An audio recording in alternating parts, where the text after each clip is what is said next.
B1, B2 and B3 are three identical bulbs connected as shown in figure.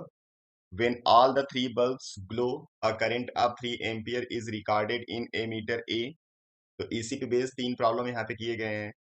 तो यहाँ पे जो problem है उसके अकॉर्डिंग B1, B2, B3 तीन आइडेंटिकल बल्ब हैं। आइडेंटिकल का मतलब हो गया कि तीनों का जो यहाँ पे रेजिस्टेंस होगा वो सेम होगा।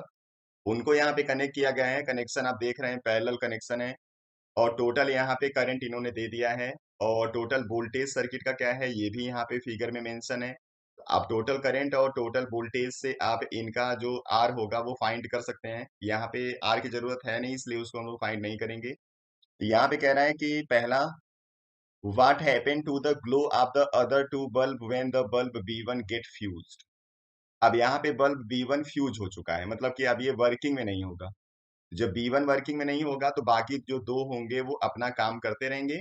और आप पैरेलल कॉम्बिनेशन में जानते हो कि जो वोल्टेज है वो सबके लिए हमेशा क्या होता है, सेम रहता है। डिवाइड यहाँ पे क्या होता है, करंट डिवाइड होता है अकॉर्डिंग टू द रेजिस्टेंस। तो यहाँ पे जिसका जितना रेजिस्टेंस होगा उसके हिसाब से इसको करंट मिलेगा। तो तीनों आइडेंटिकल हैं, तीनों का रेजिस्टेंस सेम होगा तो तीनों में करंट सेम चलेगा। और जब करंट सेम चलेगा तो ग्लो भी क्या रहेगा, तीनों का सेम रहेगा। इसलिए पहले में आप आंसर लिखोगे कि ग्लो में कोई फर्क नहीं पड़ेगा, ये ग्लो वैसे ही करते रहेंगे जैसे B1 या तो फ्यूज ना रहे या फिर फ्यूज हो जाए, उससे फर्क नहीं पड़ेगा। इसका सेकेंड पार्ट है, what happens to the reading of A1, A2, A3 and A when the bulb B2 get fused. अब यहाँ पे B2 फ्यूज हो चुका है। अब B2 को जब फ्यूज करोगे तो वहां पे B1 अपना काम करता रहेगा और B3 अपना काम करता रहेगा। तो यहाँ पे कह रहा है कि इनकी रीडिंग बता दो। तो जो A1 होगा, A1 के अंदर अभी यहाँ पे जो टोटल करंट था 3 एम्पियर दिया हुआ था, यानी कि तीनों के अंदर 1 एम्पियर चल रहा था। तो अभी A1 के अंदर 1 एम्पियर करंट चलेगा। अब B2 फ्यूज हो गया होगा इसलिए A2 के अंदर जो करंट होगा वो हो जाएगा 0। A3 जो B3 है वो अपना काम कर रहा है इसलिए इसके अंदर भी करंट चलेगा 1।